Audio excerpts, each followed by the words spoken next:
اوس دعا طریقه څنګه د دعا به څنګه حدیث کې درې طریقې د دعا بیان شوي درې یو چې کله ته دعا کې لاس په څنګه چوتې نو درې قسمه لاس هم چوتولی لاس حدیث کې درازي یو دومره دی چې لاس ته د وګو سره برابر کې دونه چوت کې چې ستا د وګو سره ستاره لاسونه برابر شي یو حدیث کې دا راغلی دی دویم په حدیث کې راغلی دی الاستغفار چې کله ته استغفار کې نو زمونږ استغفار هم څنګه موږ واستغفر الله استغفر دا استغفار نه دی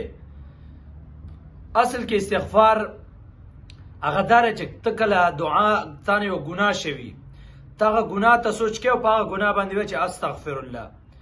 بیا سوچ کې چې زما نه پلانې ګناه شوي په هغې باندې وایي چې استغفر الله دویم قسم دعا داره تا داسې لاس نیولی او په لاس باندې اشاره کوي چې یا الله پلانې ګناه رانه شوي وه استغفر الله یا الله پلانې ګناه رانه شوي وه الله رب العزت څه ګویي چې په دې لاس خبرې کې داسې دعا به کوي چې په ګوته اشاره کوي چې یا الله دا ګناه رانه شوي ده یا الله دا رانه شوي ده یا الله دا رانه شوي ده الله ته خپل ګناهونه شماري الله رب العزت دې معاف کوي او دریم قسم لاسونه چوتول دا موږ چې څنګه لاسونه چوتو چې تندې ته خپلې ګوتې دا مخامخ کو لاس هم داسې بند کړی نو الله رب العزت هم لاس نیولي یا الله موږ له په دې لاسو کې خیر راواچوه نو دا درې قسم لاسونه چوتول دي په دعا کې نور قسم چې کله استسقا کې نو داسې هم راغلي ده داسې هم لاس راغلی چې لاس به داسې نیولي ځکه الټه لاس په نیسي چې الله رب العزت یا الله دا احوال په موږ باندې بدل که دا باران نه کېږي یا الله باران وکړو لاس به داسې نیسي دعا چې کې لاس به داسې نیولي الټه مختلفې طریقې راغلي دي خو بهرحال په هره طریقه باندې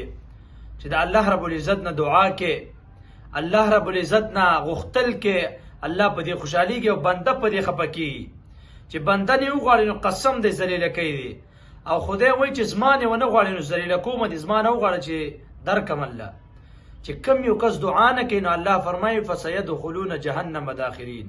زر د چې جهنم ته به داخل کم